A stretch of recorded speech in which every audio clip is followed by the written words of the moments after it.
दोस्तों, मेरे तिब्बे इस्लामी के चैनल पर हकीम मोहम्मद अशरफ की तरफ से खुशामदीद। दोस्तों, आज मैं अपनी थोड़ी-सी तहकीक जो मैंने की है, वो नमाज के ऊपर, उसको मेडिकल तौर पे आपके सामने पेश कर रहा हूँ। दोस्तों, दुनिया भर में बहुत ज़माने से, हज़ारों सालों से ये रिसर्चें हो रही हैं कि कोई ऐसा लाहिया अमल बनाया जाए कि वर्जिशों का, कि जिससे इंसान सेहतमंद रहे और उसको बीमारियां ना रहें। दोस्तों, ऐसी कोई एक्सरसाइज नहीं है कि जिसमें पहले बॉडी का टेम्परेचर बहाल किया जाए। सिवाय दीन इस्लाम में जब मुसलमान नमाज पढ़ता है तो उससे पहले वज़ू करता है। वज़ू करने से उसके तमाम जिस्म का टेम्परेचर बहाल होता है। फिर वो खड़ा हो जाता है और सबसे पहले अल्लाह अकबर कह के हाथ ऊपर करता है और कानों तक लेके जाता है। दोस्तों, रूहानी तौर के ऊपर जब इंसान का जिस्म जो है वो मंबा है गोश्त पोस्ट सेल और हर चीज़ का, बैरूनी तौर पर वो लहरें जो उसके जिस्म से शुआएं निकलती हैं उसका मंबा होता है। और जब वो हाथ ऊपर करता है तो खुदा की बारगाह में पहुंच के वो लहरें जो है वो खुदा से रूहानी राब्ता उसका जोड़ती हैं। बहुत से तरीका इलाज हैं, एक्यूपंक्चर है, फिजियोथेरापी है, योगा है। ये बहुत अरसे से इन कोशिशें कर रहे हैं और बड़ी मुश्किल मुश्किल एक्सरसाइजें कराते हैं और उसके ज़रिए वो ब्लड सर्कुलेशन को बेहतर करते हैं और बीमारियों का इलाज करते हैं। लेकिन आप अंदाज़ा करें माशाल्लाह कितना आसान, कितना सादा वर्जिशों का मजमूआ, तरीका इलाज रूहानी और जिस्मानी है। सबसे पहले तो हाथ आ जाएं। इंसान के हाथ मजबूत होंगे दोस्तों तो वो दुनिया का हर काम करेगा। हाथ की फिज़ीक को देखें कि इसमें मसल्स हैं, इसमें आर्टरीज हैं, वरीदें हैं, हड्डियां हैं। दोस्तों, जब आप हाथ ऊपर करके आप हाथ बांधते हैं तो आप अंदाज़ा करें कि आप अपने हाथ की वर्जिश कर रहे होते हैं और उसमें ब्लड सर्कुलेशन बेहतर हो रहा होता है और आपके मसल जो हैं वो ब्लड सर्कुलेशन की बेहतरी से ही मजबूत होते हैं। फिजियोथेरापी क्या कराते हैं? वो भी तो यही कराते हैं कि जहाँ पे बीमारी होती है वहाँ पे ब्लड सर्कुलेशन को बेहतर करना होता है। दोस्तों, इंसान का जिस्म इंसान ने क्या अजीबो गरीब बनाया है। ये सेल स्ट्रक्चर को आप गौर करें, जो खुर्दबीन से इंतहाई बारीकी से देखा जाता है और उसके अंदर भी बहुत से एलिमेंट्स नज़र आएंगे। हाथों की वर्जिशें मुख्तलिफ अंदाज में कराई जाती हैं, लेकिन सबसे बेहतरीन वर्जिश जो होती है वो यही है कि आप नमाज़ पढ़ें। आप अपने हाथ को जब कानों तक लेके जाते हैं, आप अंदाज़ा करें कि उसमें आपकी वर्जिश होती है। ये आप दिन में 5 टाइम करते हैं और आप अंदाज़ा करें कितनी रकतें आप पढ़ते हैं। फिर आप नवाफ़िल भी पढ़ते हैं, तहज्जुद भी पढ़ते हैं और इसके बाद सबसे बड़ी बात ये होती है कि जब आप क़याम के लिए खड़े होते हैं तो आपका जो बैलेंस होता है वो बरकरार रहता है। जितने भी फ़ाइट होती हैं मार्शल आर्ट्स की और दूसरे जितने भी होते हैं उनमें जो स्टांस सिखाए जाते हैं या बॉक्सिंग में फुटवर्क का अमल होता है तो उसमें दोस्तों पाँव का बैलेंस होता है। जब मुसलमान नमाज के लिए खड़ा होता है तो उसके पैरों का आप देखें अंदाज़ा, वहाँ पे वो कितनी देर खड़ा होता है। जब वो दिन में 5 टाइम फ़राइज़ नमाज की अदायगी करता है तो उसके टांगों में और उसके जो बैलेंस में कितनी मजबूती आती है और दीगर वर्जिशें करने में क्या क्या पापड़ बेलने पड़ते हैं। लेकिन एक मुसलमान जो होता है तो जब नमाज के लिए खड़ा होता है तो उसके पाँव का अगर जाविया सही हो तो दोस्तों आप अंदाज़ा लगा लें फिर मुसलमानों ने पूरी दुनिया कैसे फ़तह की। क्या वो वर्जिशें वाकई बहुत ज़्यादा करते थे? वो जो 5 टाइम की नमाज के लिए बहुत ज़्यादा बेकरार रहते थे। तो उनके जिस्म की जो साख थी वो क्या थी? आज हम क्या कर रहे हैं? हम नमाज़ पढ़ते हैं लेकिन हम नमाज को सही तरीके से पढ़ते नहीं हैं, बहुत जल्दबाजी होती है। अगर जितने भी अरकान नमाज के हैं उनको बिल्कुल सही तरीके से अदा किया जाए तो दुनिया का कोई मर्द एक मुसलमान को लग ही नहीं सकता। आप अंदाज़ा करें कि सबसे पहले आप आ जाएं जब क़याम के लिए खड़े होते हैं, आप कितनी देर खड़े होते हैं? उसमें आपके मसल जो हैं टांगों के, टखनों के, उनमें ब्लड सर्कुलेशन जाती है। वहाँ पे जितने गंदे फुजलात होते हैं वो निकलते हैं दोस्तों।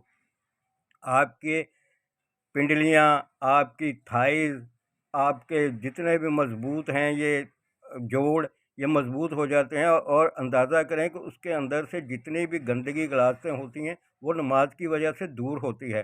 दोस्तों, साइकिलिंग में देख लें आप, ये पट्ठों को मज़बूत करते हैं किस लिए कि वो मूवमेंट ब्लड सर्कुलेशन होती है। लेकिन जब आपके मसल्स में ब्लड सर्कुलेशन सही रहेगी, उनकी ग्रोथ सही रहेगी, आप सही तहारत में रहेंगे, आपकी बॉडी का ब्लड टेम्परेचर जो है वो बेहतर रहेगा।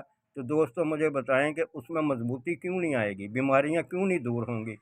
आप अगर जितना वक़्त आप पढ़ते हैं, जो आप अंदाज़ा करें जो सही तरीके से नमाज की अदायगी है, उसमें आपको क्या मिलता है। सारा खेल जो है इंसान के बदन का, वो खून के ऊपर होता है। दिल के, अल्लाह दिल में रहता है दोस्तों। दिल इतना मजबूत है, और फिर ये पंप है इंसान के जिस्म का, इसमें से बड़ी बड़ी खून की नालियाँ निकलती हैं, और बाल बराबर खून की नालियाँ भी वहाँ तक खून को पहुँचाने का काम दिल सरअंजाम देता है। जब आप नमाज़ पढ़ते हैं तो दोस्तों आपका दिल बहुत मजबूत हो जाता है। उसको मुख्तलिफ तरीके से उसकी एक्सरसाइज होती है, उसको ब्लड पहुँचता है।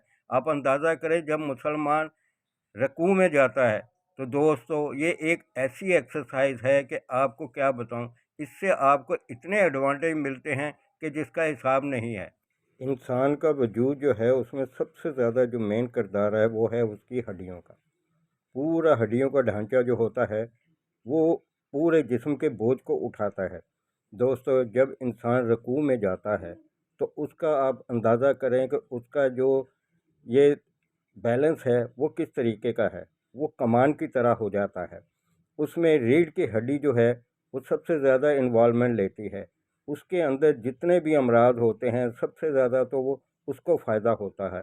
और उसके बाद जो खून की सर्कुलेशन है वो आपके सबसे ज़्यादा आपके चेहरे की तरफ जाती है, आपके घुटनों की तरफ, आपके टखनों की तरफ।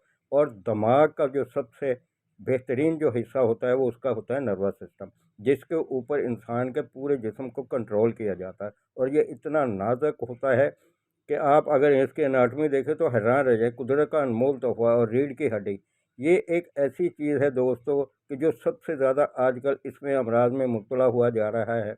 हमारी ग़िज़ाओं की बदएहतियाती और ज़िंदगी का अजीब तरीके से गुजारना, ये हमें रीढ़ की हड्डी के अमराज में मुब्तला करता है। और सबसे बड़ा जो इसका एडवांटेज है, रकूँ में जब आप जाते हैं तो ब्लड सर्कुलेशन जो है वो आपके दिमाग की तरफ जाती है। पिट्यूटरी ग्लैंड शाहबलूत है दोस्तों। इसकी सेक्रेशन अगर जिस्म को ना मिले तो जिस्म में कुछ नहीं रहता। मर्द जो है वो बाप नहीं बन सकता, स्पर्म मोटेलिटी नहीं हो सकती, और जो औरतें हैं उनके अंडे नहीं उतरते, तो वो औलाद पैदा करने की सलाहियत से महरूम रहती हैं। पिट्यूटरी ग्लैंड अपनी जो रतूबत है TSH वो जो है वो रिलीज़ करता है। फिर आप अंदाज़ा करें कि इसके साथ जब जाके थायराइड का T3 T4 मिलता है, फिर वो थायराइड की जो कैफियत है या खसूसियत है वो ये है कि वो बदन के टेम्परेचर को कंट्रोल करता है। दोस्तों पिट्यूटरी ग्लैंड हमारे जिस्म का सबसे अहम जुज़्व है। अगर ये रतूबतें नहीं देगा तो आगे हमारे जिस्म का कोई भी काम नहीं होगा।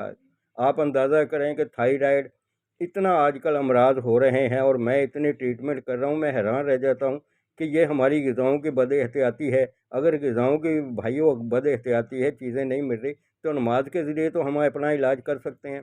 मैदे के अमराज इतने हो रहे हैं, अल्सर है और आंतों की कमज़ोरियाँ हैं। दोस्तों इसके साथ साथ आप अंदाज़ा करें कि जब रकूँ में जाते हैं तो ब्लड सर्कुलेशन आपके चेहरे की तरफ जाती है। आपके जो मसल्स हैं वो डेवलप होते हैं, आपकी खूबसूरती और अरनाई में इजाफ़ा होता है, पट्टे मज़बूत होते हैं। दोस्तों जब वज़ू करते हैं तो मुंह धोते हैं दिन में 5 टाइम, तो डस्ट एलर्जी सब दूर हो जाती है। और अंदाज़ा करें फिर यही वर्जिश आपके फेफड़ों को खून की सप्लाई देती है। जब फेफड़े मजबूत होंगे दोस्तों तो वायरस आपके ऊपर असर नहीं करेगा, आपका इम्यूनिटी सिस्टम मजबूत होगा, आप ग़िज़ाओं में बदएहतियाती नहीं करेंगे। तो फिर ये नमाज का जो आपको सबसे बड़ा तोहफ़ा है वो यही है कि आपको ऑक्सीजन की सही तरीके से सप्लाई होगी, खून जो है वो सही तरतीब से फेफड़ों को मिलेगा। फेफड़े मजबूत होंगे तो दोस्तों ज़ाहिर सी बात है फिर वायरस वहाँ पे क्या करेगा। आपकी स्किन को रकू की हालत में आपके चेहरे की स्किन को ब्लड पूरे तरीके से मिलता है, वहाँ पे फ़्लो होता है। दोस्तों बालों की जड़ों को भी खून बेहतरीन तरीके से रकू की हालत में मिलता है। जिन लोगों के बाल गिरते हैं वो इस रकू से आप अंदाज़ा करें कि कितना एडवांटेज उनको मिलता है। और फिर स्किन के ऊपर जितनी भी गंदगी, गलासतें, कील मुहासे, दाग धब्बे जो होते हैं वो रकू की हालत में जाने से दोस्तों वो साफ़ होने शुरू हो जाते हैं। इससे आप अंदाज़ा कर लें कि ये अल्लाह ताला ने एक मुसलमान के लिए कैसा तोहफ़ा रखा है। दोस्तों ये मेरा पहला पार्ट है। दूसरे पार्ट में इंशाअल्लाह ताला आगे पूरे जो रिसर्च है वो दूंगा, और साथ जो ग़िज़ाएँ कुरान पाक और आप सल्लम की सुन्नत है वो भी बयान करूँगा। मेरे लिए दुआ कीजिएगा, अल्लाह मुझे तौफीक दे। और इसके साथ मेरे चैनल को लाइक करें, शेयर करें और सब्सक्राइब करें।